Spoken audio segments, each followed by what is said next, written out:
Hello and welcome to the Claret and Blue podcast, a Q&A episode for you this time. I'm not joined by one of our usual guests. I'm joined by Dave Powell, our Chief of Business football writer. Something like that. Yeah. You know your stuff about money anyway. That's good enough for me. This episode is entirely about finances, wages, squad cost rules, all that kind of stuff. We get asked these kind of things every week and we are not qualified to answer them. You know far more about this kind of stuff than we do. You've looked through some of Villa's accounts of previous years and kind of done your bit as well. So we've got a list of 15, 20 questions. We're going to try and get through as many as we can in the time that we have. If some of them we don't know an answer, some of that might be that is the answer. That, like, the clubs know far more than all of us. And Villa have just qualified for Europe again for the third time in a row. And the feeling should be celebration and happiness. And Villa are doing really well.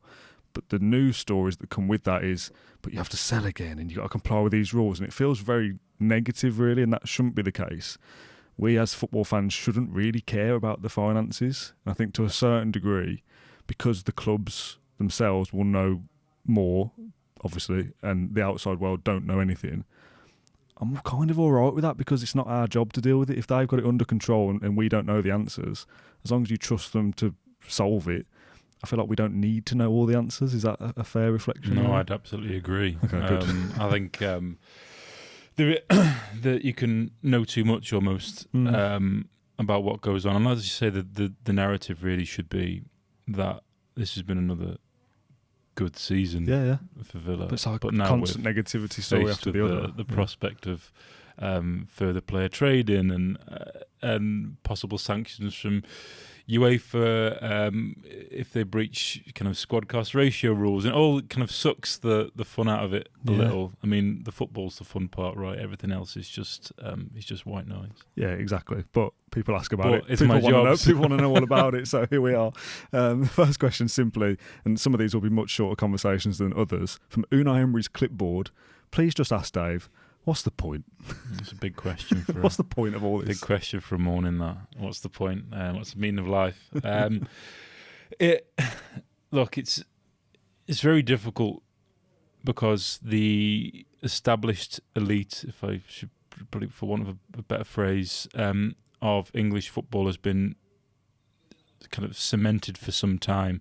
Now that really should include a club like Villa, because they are one of English football's great sides, European Cup winners, huge fan base, global appeal. However, they weren't at the party when the party got started in a big way during the 90s and into the 2000s. They were, they struggled competitively to really make the most of that opportunity during that period. Now, the six that we have now, so it's, the obvious Man City was supercharged through the 2000s because of the petrodollar.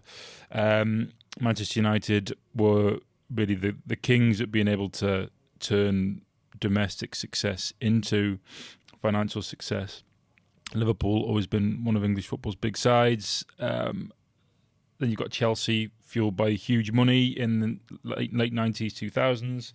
And then Spurs and Arsenal, both Arsenal were a great side in the 90s, so they managed to kind of continue that role. And Spurs have been really smart at, with the new stadium, that's really allowed them to be part of that conversation. So circling back, that to break up the revenue gap between those two sides, between those two groups, you've got the top six who have huge revenues that they can almost rely on year after year.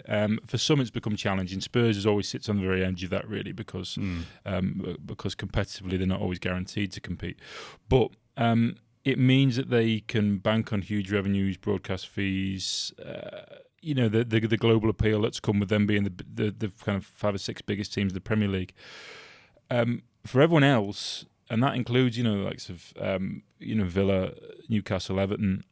It's about how to close that gap. I mean, you look back at the Everton failed project under Farah Mashiri when he came in. His idea was to spend, to try and artificially close that gap between Everton and the Big Six. Now that failed, and they didn't get the access to kind of European money, which allows to to pay the bills. But Villa are in a similar situation, obviously spent time out of the Premier League, and it's only really in recent seasons that they've started to come back into the conversation for European football in a serious way. which is great. I mean, we look at they're in a difficult position at the moment because you're looking at the short term. They've got an influx of cash coming from the Champions League in this current financial year, which ends for Villa end of this month. It changes the whole dynamic of the revenues of the football club. But obviously next season they won't have Champions League football, so it's just it's a kind of a cruel setup. I mean, it's not rigged, the system, but it's almost been. It's a lot of those kind of words, the like corrupt odds and rigged, all that kind of are stuff. stacked against those who try and, because the ladder has effectively been pulled up a long time ago for clubs like Villa. I mean, and kind of, as if Sawiris has spoken to this in the past, that ladder's been pulled up, and it seems unfair that clubs who want to invest and can invest. Yeah. So you can't tell. It's very difficult to tell a billionaire several times over that you can't spend this money on your team because but the losses would be covered. No, of course they would, but it's closing that gap artificially, and rules are in place for really they came about after the Portsmouth debacle, where Portsmouth achieved they get UEFA Cup semi-final, played AC Milan, all sorts, crazy ride. Spent lots on big players, and then it all went pop, and they ended up League One, and it was Leeds very close to Leeds, and that was through. I mean, Leeds were Champions League semi-finalists. Yeah. So it's basically, the system isn't rigged, but it's been set up for so long, whereby those who missed the boat at the key time to really latch on to becoming one of those group of clubs where they could rely on those revenues every year, kind of got left behind. And then with rules being introduced since post-Man City's investment from their owners, so those rules didn't really exist then, so they could really go out and get Robinho and they could set up for success. But since then, they've closed the stable door with the horse already bolted, and everyone else is kind of left outside, really. So, and Villa are one of those. So for Villa, the point is, Villa are in the game. Yeah. Now, they are in the conversation. They've had an access to a year of Champions League money. And they'll be in the Europa League next year. Yes, the money won't be as big, but it'll still be impactful. Nothing, yeah. And they have a manager who will probably take them to the latter stages of that competition. Yeah. And with success in that competition comes Champions League qualification. But the key now for Villa is they're in the conversation to be able to start to disrupt the edges of what is a big six. And that takes a period of time. It doesn't take 12 months, 18 months. That takes a number of years. So Newcastle are playing the long game, and they're in a similar situation to Villa, really. So that's all Villa have to do, really, is just make sure they stay in that conversation, in and around there, and start to just add to the squad and create a bit of headroom every year after year after year, to allow themselves to invest more and more. So there is a point to it, but it's not a quick fix solution. Just like that answer is a very long one. I thought we'd just go, the point is, we do this. Yeah, the point is they can, but it takes time. There's a fan on Twitter called Alex Berwick, who I really like. He's been on the podcast once before, but he's do threads of information, and you just think really well-rounded. Alex, if you're listening, really love your stuff. I've seen him say before in the last week or so that it feels like Villa's model a little bit is go as big as you can, kind of take risks, because unlike you mentioned Everton before, they weren't competitive and were allowed to kind of recoup their investment via Europa League or Champions League football. Because Villa have done European football 3 years in a row, and the aim will be to do that now indefinitely. That's the target. Whether we do it or not, obviously, is a different matter. But kind of go as big as you can. Villa can spend, but you're going to have to make up for it every June if you don't realise those ambitions. If you don't keep getting Champions League and you've overspent by 40 million, let's say, come June, you're going to have to pay for that. And that's almost like Villa's strategy in a way, kind of go big, but you're going to have to make up for it. So if we'd have got into the Champions League this season and that helps next year's accounts, maybe Villa can afford to get away with doing less player trading. But because that gamble didn't pay off on the final day of the season, we now have to do a bit more to make up for the spending that we've done. It's exactly that. I mean, if you look at clubs like Liverpool, they don't have to. There isn't much churn when it comes to players, and the players they kind of alight themselves of are fringe players, or they see a big profit, and they don't have that consideration. But it probably, it doesn't work for everyone. So Newcastle, for instance, had to kind of build. It's very slow there. I mean, they've gone big in certain windows to land players, and they've pulled back in the following window. Whereas Villa have, they went big. They've signed good players, and they went big in January as well. Committing a lot to wages for that financial year. I think in the belief that they would nail Champions League qualification. But they didn't. Close. But they went further in. I think they probably had a better record in the Champions League than they were expecting, which means that kind of if you were to look at it, it kind of closes that revenue gap between Champions League and Europa League money a bit for next season because they probably got more than they were expecting this season.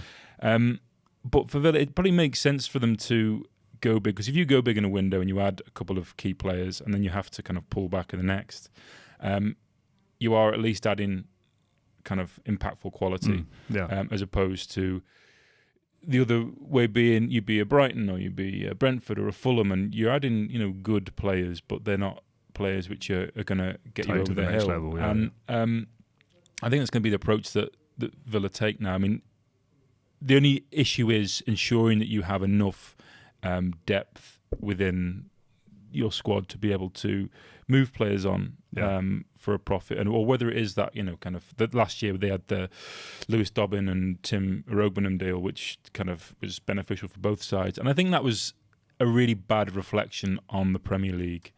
For this is how we have to do things because the rules are. And Forest and Newcastle. And they I forget who the goalkeeper went. Vlachodimos, I think. Yeah, Vlachodimos. That's it. Anderson went to Forest. That was a really bad reflection on the Premier League that clubs have to do this kind of player trade. And it's just effectively it's like a paper transaction whereby you're just moving pieces around just to satisfy the accounts, and that's not what the game is about. But I think Villa will probably be comfortable with the fact that.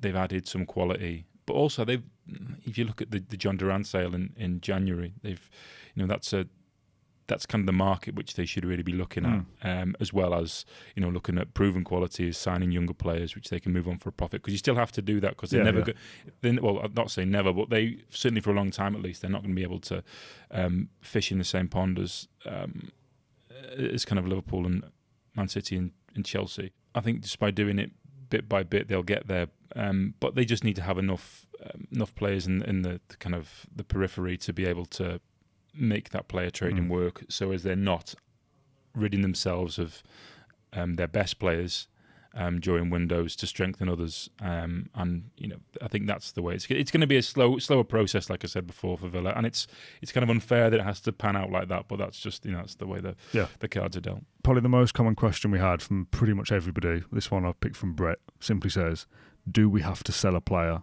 or more by the end of June or not?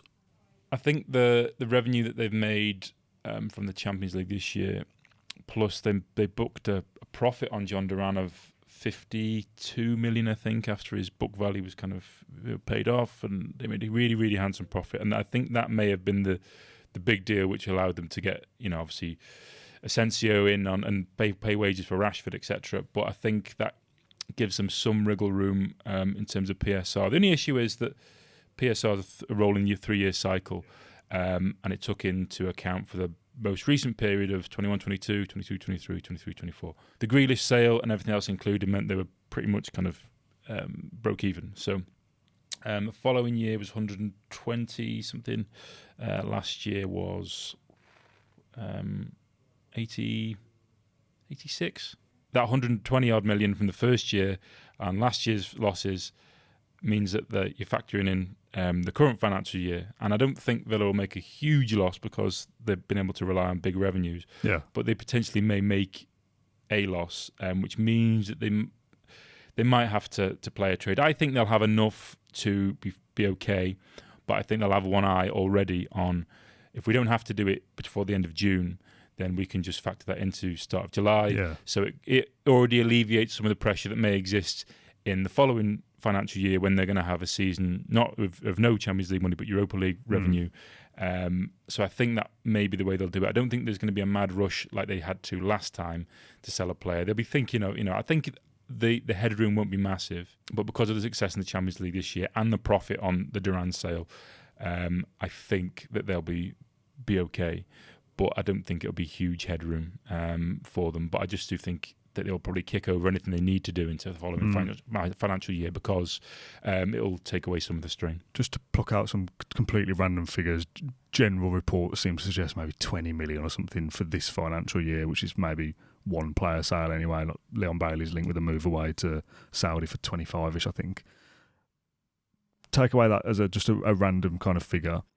if Villa have to do stuff anyway, because I think there'll be player sales anyway in trading because we need to improve the squad. So I'm not kind of concerned about do we have to do anything. There will be movement anyway.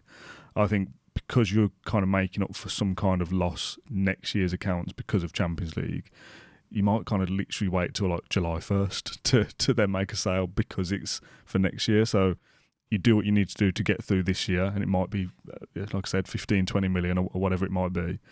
Next year you think, well, we might need to make up 50 because of we're not in the Champions League. So we'll start selling people now to kind of work out next year's accounts rather than wait till the end of next season. They'll be looking to push as much as they can over into next year, into July, because when you take into account 25-26, the 22-23 year, which was 120 odd million loss, will have dropped off by then. I mean, there's no, PSR is just in situ for the next season, and we know that, and punishments will carry over for the following year. But it may carry on longer because there seems to be a bit of an impasse in terms of no one wants to make a decision on what happens until they know what the outcome of Manchester City's legal case. But I think they'll be more comfortable looking ahead because they know that their PSR position will improve into the next financial year because that £120 odd loss, £120 million odd loss. I wish it was 120 yeah, quid. 120 quid, that was fine.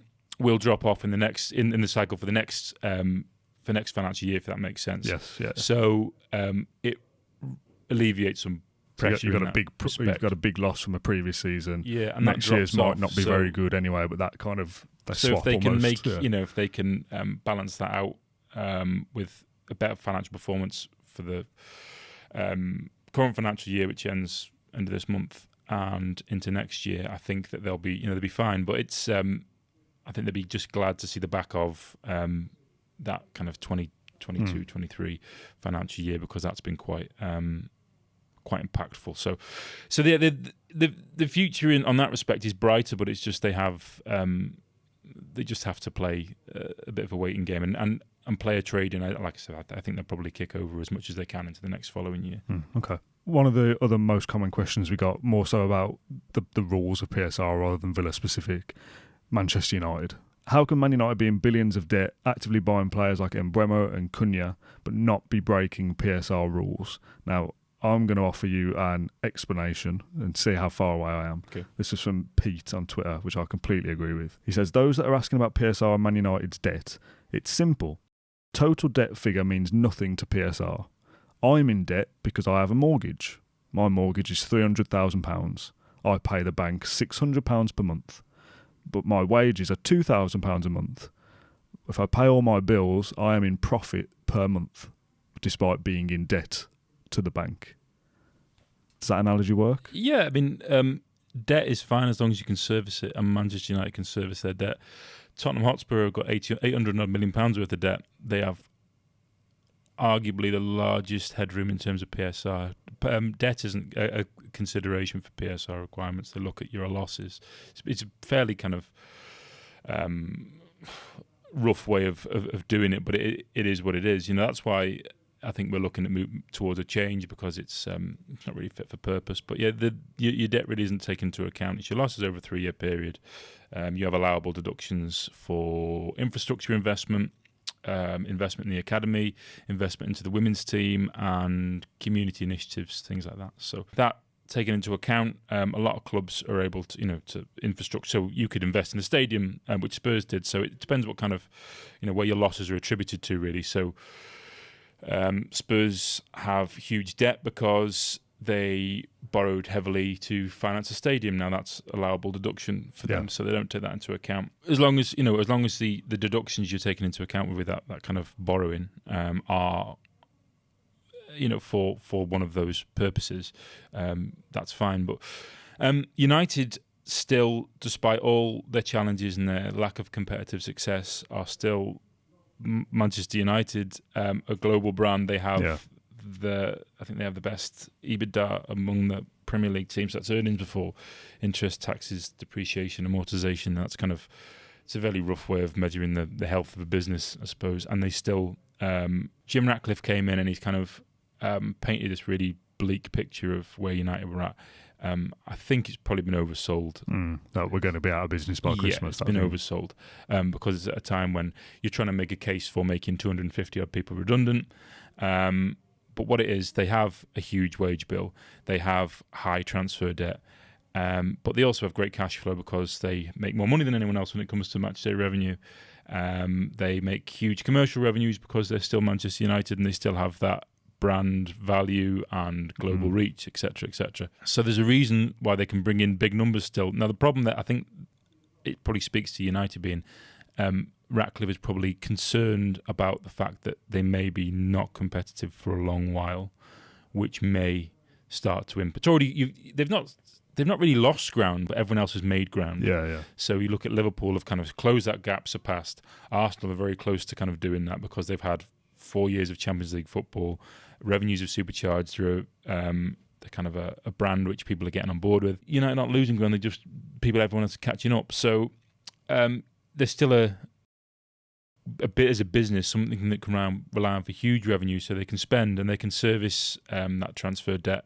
And they also know that they have a lot of player trading to do this summer and a lot for pure profit. So players that don't hold book value because they are academy graduates. So if you sell a player who you've signed previously, before you really realise any profit, you have to sell over and above what you owe on their book value, which decreases year by year. So it's basically a guaranteed transfer fee divided by the length of a contract.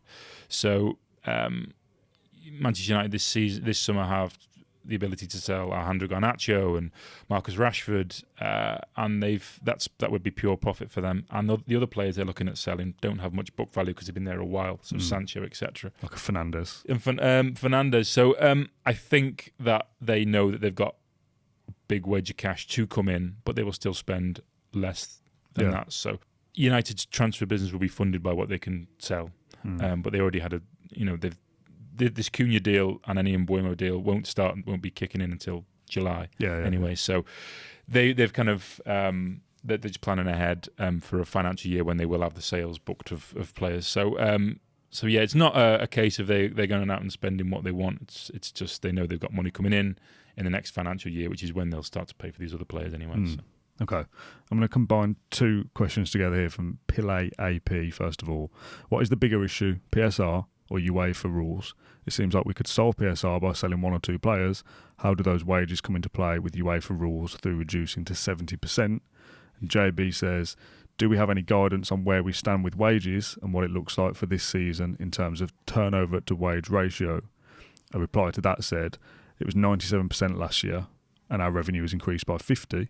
It's reasonable to assume this year it will be closer to 70 and we'll be compliant with those rules. Villa will probably be concerned about sanction from UEFA in terms of their wage. Is that a fine? Yeah, I mean, the difficulty is just to address the original point, so PSR is purely Premier League related, and we don't know how long it's going to be in situ for. The likelihood is we're probably going to move to a situation where the Premier League's rules align with UEFA's squad cost ratio rules anyway. You're not trying to do two things on two fronts. You're basically just managing to one set of rules, which makes perfect sense. Certainly, it's different for clubs like the bigger clubs who have huge revenues. They are able to their reliance on huge commercial revenues on the back of how big they are. They are less reliant on broadcast revenues for income streams, which means that their wage to revenue ratio is far lower. So I think Liverpool's is early to mid 60s, and that's with huge wage bill.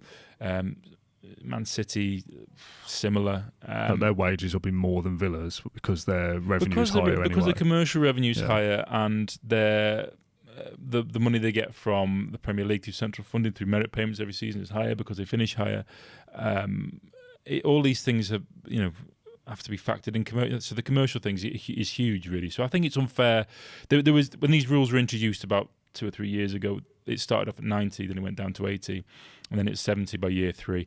Now, it seems harsh to kind of punish clubs that come into this, because of course Villa are going to have higher wages to revenue ratio because their revenues aren't as big. But wage bills, nothing is rising higher than, so wages are rising higher than revenues in football at the moment, and that's a problem that this set of rules doesn't seem to acknowledge, that it's getting harder and harder for football clubs to meet that rising cost of wages, and because it's not a small matter. I mean, how long ago would we have thought that, Villa would be paying, what was it, 75% of the wages of a player who's on £325,000 a week? It's crazy. The wage bill for last year, for 23-24, went up by 58 million. And I think in the last 2 years, so taking into account 2 years prior, it's up 84%, Villa's wage bill. So, I think it'll probably go up again. And it likely will. So I think last year's factored in Champions League qualification. Right. So the bonuses for qualifying for the Champions League would have been paid through that. I imagine if obviously if they would have qualified again, they would have had bonus payments to pay. But when you get better year on year, you have to pay more money. And when players deliver and you've got contract renewals, those players want more money because they've delivered, and it gets harder and harder to keep your best players because you are having to pay more money to put off suitors from other clubs. So squad cost ratio is UEFA's way of kind of measuring how the kind of it's almost supposed to be the sustainability of a club. Now I think that that also includes player sales in that. So that when you're thinking about revenue generated, so you think about your revenue, and then it's you add into that any player sales that come on top of that, and then it's kind of minus agents' fees and wages and transfer debt, things like that. So you come to a figure. So I think Villa will be. We crunched some numbers about it a couple of weeks ago. I think it's going to be mid to late 80s. I think, even based upon kind of projected revenues of 360 million this year. Yeah. They may be able to drive that down through various means and get it closer to kind of 80. I don't know, but I still think they'll be in breach. I think because Chelsea will be in breach, I think Villa will be in breach. But it's a fine they'll be willing to pay but the issue is I think UEFA want clubs to move towards this now, and that's what Villa will have to be mindful of. It'll be a slap on the wrists and a fairly weighty fine. But with the caveat of a week's wages. This is going to be worse next year. If the more you are at the table, the more we expect you to comply with regulations, and the more severe a punishment will get. So it'll be difficult. It's different for someone like Manchester City or Real Madrid or someone to come in and be over and above that. So you should expect to be within that realm because you are almost guaranteed qualification for this competition every single season. Now it's hard to, it seems difficult to make that case for someone like Villa. Same for Newcastle, whereby you're expected to meet those conditions. But all clubs working towards driving it towards 80% anyway in the Premier League. Really 70%, but there's going to be a kind of allowance for 80% for some clubs, because that's the rules that'll be coming into the Premier League. So, it's unfair. I think Villa will get a slap on the wrist. I don't think they'll be completely compliant with it, but I do think it won't be. They won't be a million miles off, and they would have been seen to have made some headway in terms of reducing that year on year, which they had. I think last year it was in the 90%. This year it's 80%. So, what more can you ask from a club? Yeah, they'll get a slap on the wrist. I'm sure. Trying, kind of thing. They're trying to comply. Let's do punishments actually while we're on that. This is from Badger. Is taking a points deduction as an alternative a possibility? Now, I've spoke about this a few times on the podcast that I don't even think you intentionally break the rules because it's only a fine and we'll just pay it, because at some point it's going to be more than a fine if you keep breaking the rules. To willingly take a points deduction, like Villa missed out on goal difference this year for the Champions League. We'd have been nowhere near it if we'd have had a -6 points deduction. So I don't think you ever break the rules intentionally. There is no reason I can think of where Villa would take a points deduction, because people say just keep all the players and just take -10 points. The idea is now for them that they want to be in that conversation. The problem is there's that cluster of clubs where it's very, very close. So a point makes a huge difference. Can you imagine if Nottingham Forest points deduction would have been for this, kind of financial year, how close those things were? I don't think they're willingly taking any points deductions there, which is, there has to be a deterrent through that, and nobody wants that. The clubs who are middle to lower end of the table don't want that because it puts them in real threat of relegation and losing access to £150 million worth of Premier League funding. Clubs in that middle to upper tier don't want it because they know that's the difference between them potentially getting European football, and the top sides won't take it because it's the difference between Champions League football and not. So, I can't see a reason for that. I mean, these rules, to be fair, it's a deterrent. I mean, you look at North American sport where if a team's having a bad season, they'll just tank it so they can get a first pick in the draft or something like that. It doesn't work like that over here. These are, the idea is to be competitive to the last, but also to be compliant. So I think they'll be moving towards compliance. Whether or not they agree with the rules or not is irrelevant. They're rules that everyone has to abide by. So completely agree. Yeah. Okay. A couple on contracts from Matt. I don't think you'll know the answer to this specifically, but as a wider point, how much of a percentage does Coutinho, Courtney Hause, Dendoncker and Olsen's wages account to wages to turnover, with hopefully their salaries coming off the books?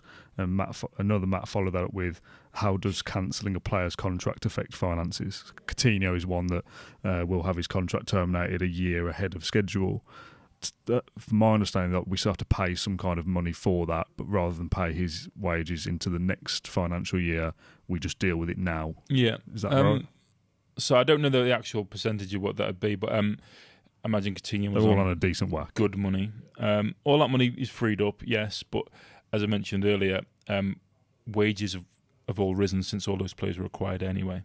Yeah. And Villa have raised the bar in terms of their own profile of player they're looking for now anyway. So those players have to be replaced. I mean, the issue with qualifying for the Champions League or the Europa League is that you need a bigger squad, you need a deeper squad to be able to cope with the rigours of both domestic and European competition. So you can't just allow players to leave and not replace. So, but the cost of wages, even for lesser players now, has all risen. So, and with Villa shopping in a different store now than they were, they are going to pay more for wages. So I imagine that gap will get swallowed up fairly swiftly.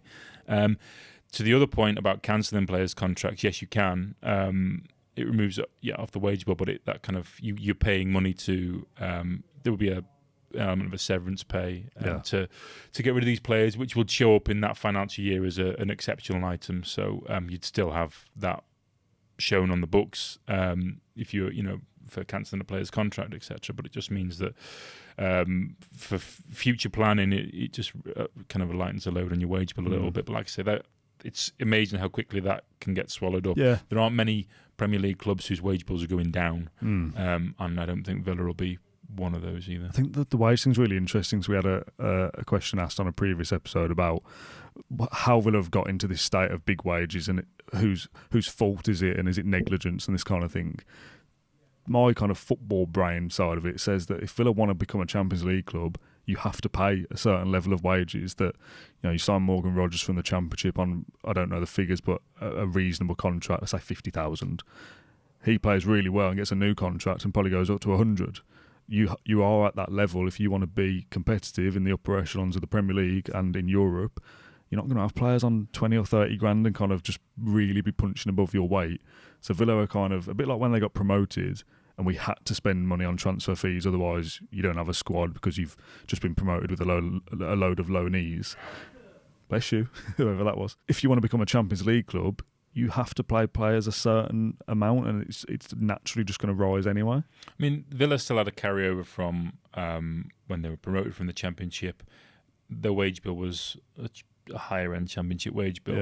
Yeah. But then also for the first couple of seasons back, whatever, they also were carrying still a lot of those players, and they weren't pulling up huge trees in the league. Yeah. So, but now since then, the acceleration comes from, all right, so you've qualified for the Champions League, obviously bonuses included for that, but there's been significant improvement. So with better improvement comes the need to tie your players to longer contracts, the need to pay more money. So contract renewals, it's not just about, so Liverpool had a similar scenario when the first time round when they were looking at renewing Mohamed Salah's contract, because they were going to make him the highest paid player in Liverpool history. So that's great, but they also, the consideration has to be when we've got 5 other contract renewals coming up, and they're all going to want more than this because they know what we're paying now. So once you've set a bar for your elite players and your other players feel that we're contributing as much as that, you've got agents involved and everything like that, you've got interest from a global transfer market, you are having to pay far more than you would to keep that talent. And that's why wages are rising ahead of revenue, and that's a dangerous position to be in for the game itself, because there's only so much you can squeeze out the orange when it comes to commercial revenue, because there's only so many deals that could be struck, and we have fair market value in terms of deals and everything like that, so you can't just go offer all sorts of money for commercial partnerships. So there has to be paid, but in order to be competitive, you have to pay good money, and you have to be party to that whole conversation.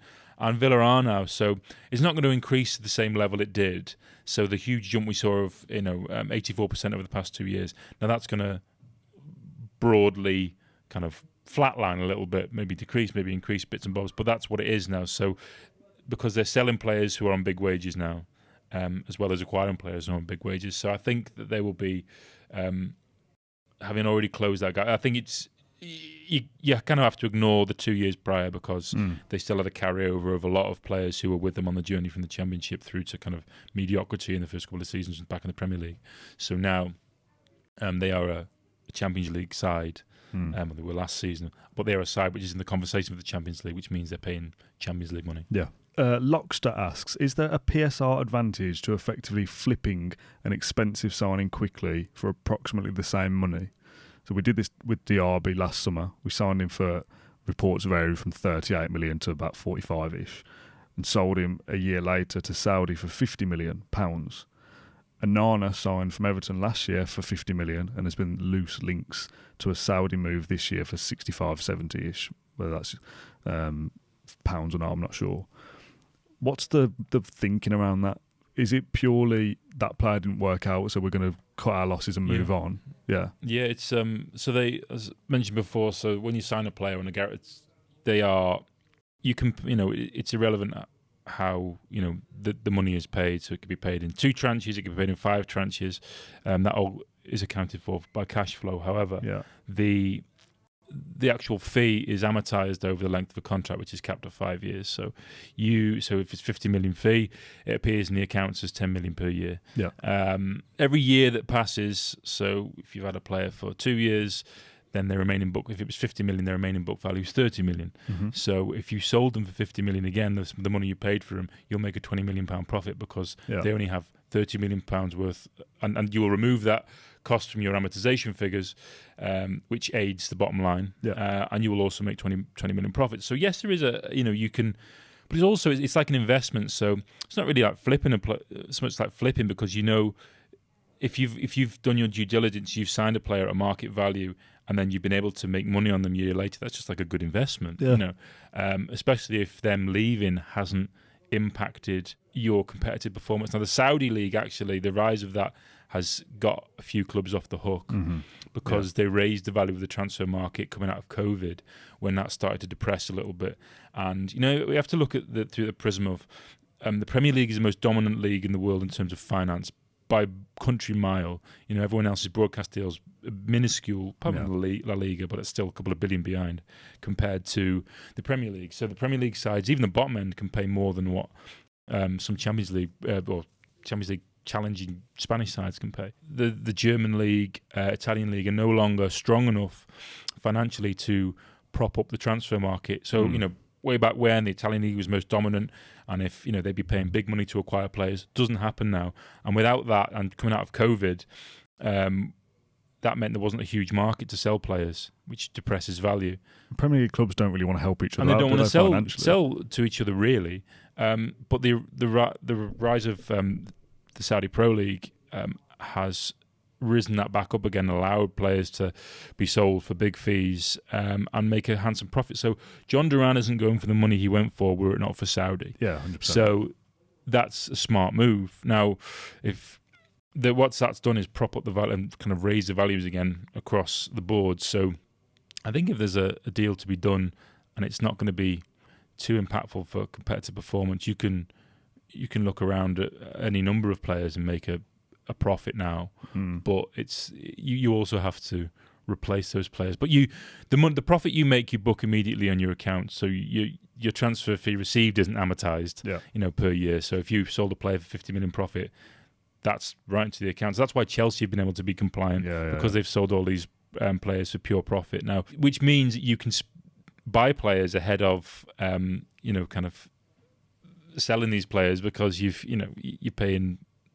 spreading transfer fee over 5 years, whereas you are receiving profit for the entirety from when you sell a player. So there is a benefit to it, but it's sometimes it's quite opportunistic. I think like the Onana deal, things like that are opportunistic. Everton, when they signed Onana in the first place, did it with the view of we'll sell this player in 2 years. Yeah.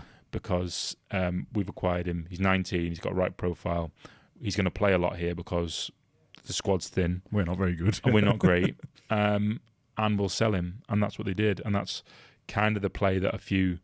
it's almost like a Brighton play, that. It's like sign undervalued players because they know they'll get game time, they'll raise the values and they'll sell them. So, and that's kind of similar situation. Okay, one on Chelsea linked and one on Man City, and then a final one to end up. Start with the Chelsea one from Dan. In a world where Chelsea find loopholes and have set a previous precedents, what reason would there be for Villa to not sell the women's team to themselves? It seems like a no-brainer. That loophole has now been closed shut. Damn. What about the hotel things? That's still going? The women's team has been closed shut. That was a development from this week. As recently as that? Yeah. Really? So, okay. Look, Chelsea have been kind of masters of finding a way in the past 2 or 3 years. So when they were signing players initially, they were offering 9-year deals because they were spreading a transfer fee over 9 years, and that reduces your amortisation payments right down. Yeah. So, and they were selling. They knew they had a load of players to sell from the academy products. So, but that rule was closed, so that we now have a cap in Europe and in the Premier League on 5 years for amortisation. It can be no more than that. Yeah. You can offer players longer contracts. You can offer them, 15-year contracts if you want, but you can only amortise the transfer fee over 5 years. So that was because of Chelsea. Door closed. Now, Chelsea have sold the women's team effectively to themselves for a really, really strong valuation, which was actually more... the valuation was more than what Bournemouth and Brentford were valued at in more recent times. There's an investment thesis behind it that it's seen as a growth business which is going to take off to the moon at some stage. It may well do now, and obviously the play after that has come from Alexis Ohanian, who's a major investor in US sports, buying a slice of Chelsea women, and he's Serena Williams' husband. Serena Williams was there, so it's going to be like a marketing technique, and they will probably prove that value over time because it will be a Chelsea's women's team is good. They do win things, and they'll go. They'll because it's a different dynamic with the women's game. Just to kind of, I'm digressing slightly because there's a big open landscape, and they'll be going, be able to take part in European competitions, or global competitions, all that.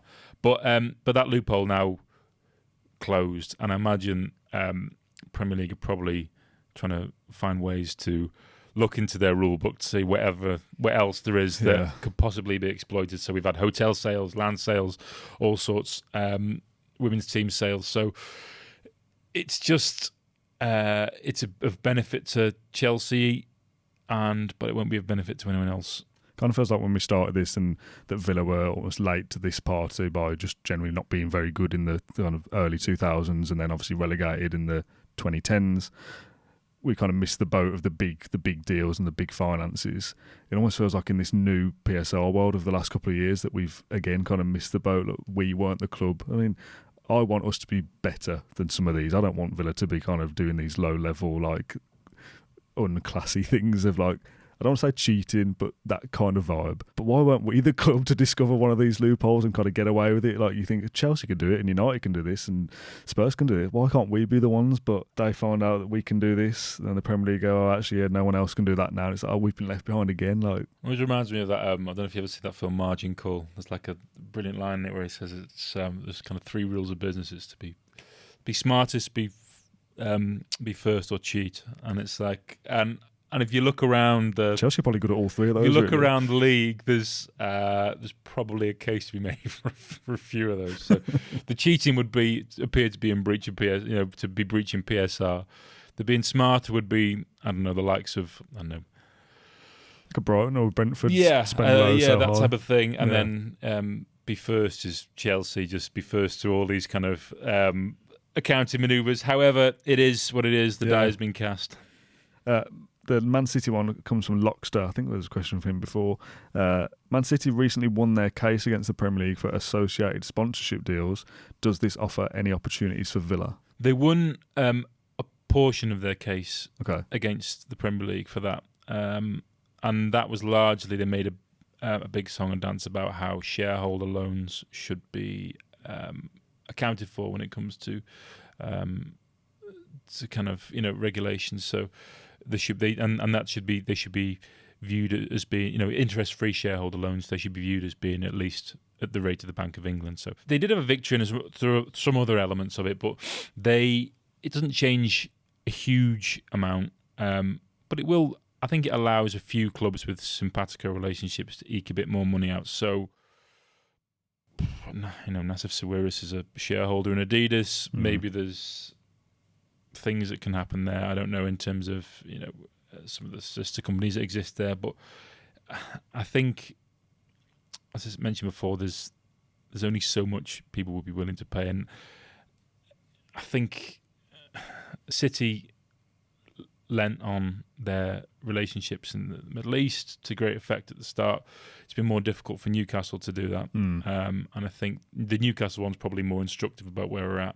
So Villa now, the Champions League success and now Villa being a part of that conversation every year automatically improves their leverage from a commercial point of view anyway. So I don't think the Villa case will be the City case will be so impactful in that respect. I think what is more impactful is the fact that Villa have become a better side and a provable better side as well. So it's been proven over a couple of seasons.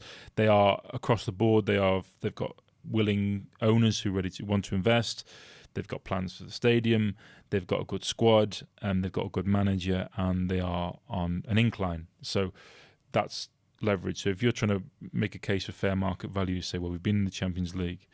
So I think it's come at a good time because Villa's obviously got a betting sponsorship as their main partner. Now that is to, we're going to have a ban on that from 20. So this is the last season of it coming up? Yeah, so 26, 27 is that when kind of those have to go. And I think it's come at a good time for Villa because the gambling industry propped up commercial revenues for football clubs in a fairly significant way. You only have to look at shirt patches, everything. So I think it's come at a good time for Villa to be good because they'll go back to market after their Bertano deal and they'll be in a strong position. So I don't think that more important for Villa is to be a competitive side more than looking at the kind of some of the wins that City have had with APT. I don't think and that's going to be as impactful. Which is when we talk about commercial success from Chris Heck, who's now departed, and the new guys coming in. Is it Francesco Calvo? I think off the top of my head. All of that is beneficial by Unai Emery making Villa good on the pitch, and the longer that lasts, the more so the other stuff will kind of catch up with that. Final question from John. I think PSR is working. We've achieved 7th, 4th and 6th as big six clubs like Manchester United, Spurs and Chelsea have fallen to let us in. Furthermore, Newcastle and Palace have won silverware and Forest have European football. Everybody has restraints. Am I wrong? It makes a good point. I think the reason for the fall off of Manchester United and the like is not so much to do with PSR. It is to do with a lack of strategy and everyone else having addressed things like this over a period of time. So, if you look at it through that lens, that you think of what's happened over the last couple of years, 2-3 seasons, the Premier League's been pretty exciting. The jostle of positions, even on the last day this season, that's exactly what the Premier League want it to look like. PSR still does pull up the ladder to the rest because those big sides are always going to have more money. But the fall off of and Chelsea as well. So the Chelsea one was a They had money to spend. They managed to get through all the PSR rules, and they managed to spend heavily. Yeah. But again, it was execution of an investment, and same for United's lack of strategy. So the fall off of these teams has allowed for space to be created for others. Now Newcastle have come in, they've got money, and they've done it over a kind of a piecemeal basis, I suppose, to get to where they are. The issue is that the big clubs still have no PSR issues, really. Yeah. United don't, and they finished 16th. 16th. They're close to the limit of what they're concerned, but they can still outspend most teams in the Premier League because of the revenues they have and what they can offset and the players they can sell. So you are still have these constraints on you, but the problem is my issue with it is it doesn't allow for those who can close the gap to close the gap. So really, on the back of a Champions League season, one where actual competitive success was achieved, it doesn't seem right that success should have to be to absorb PSR deficits. There should be an allowance post a Champions League season. Well done. Go and spend some more. To say, right, your limit is higher because of Champions League football last year. So it kind of gives the carrot to spend a little more if you achieve Champions League qualification.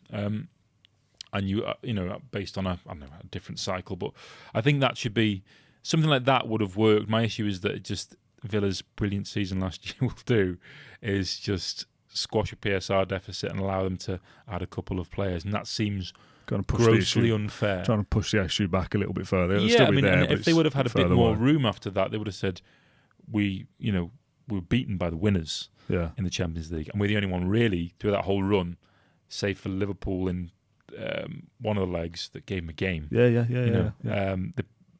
beat them 3-2 in the knockout stages, didn't they?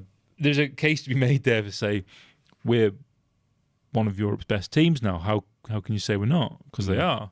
So it seems unfair that they're still bound by these rules. However, but to the point that John was making, I suppose that there is a case to be made that it has PS. So some clubs, bigger clubs, have had to have a concern over PSR, so Chelsea and United, but that's both because they were horribly mismanaged. Yeah, I think that's the theory where you'd say that rather PSR than it being, doesn't work. I think if those two situations were managed well, I think the top 4 or top 6 is the same as the big 6. Yeah. And I think it's kind of been fortunate that there's been a fall off. Newcastle, Villa and Forest have been able to get themselves back up there, but the theory is because United and Chelsea and Spurs to a lesser extent, but still kind of, because their revenues are always going to be so high for basically the rest of time, unless Man United are terrible for 20 years in a row and people do generally not care about them, which won't happen, at some point they are allowed to kind of be the phoenix from the ashes and say, right, well, we can still spend, and eventually you'd like to think that will put them back up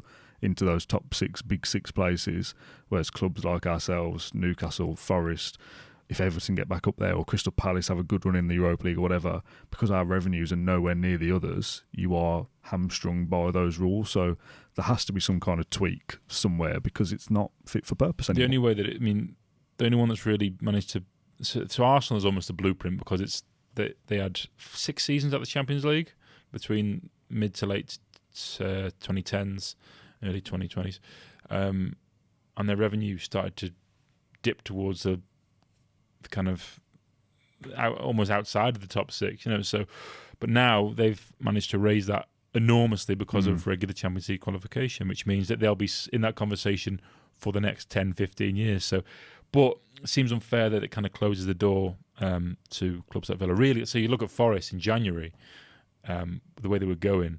If the handbrake was off, the owners would have gone out and bought players to get them over the line to the Champions League, and that could have changed the direction of the football club forever. So, but it doesn't happen because everyone has to be mindful about. The same for Villa.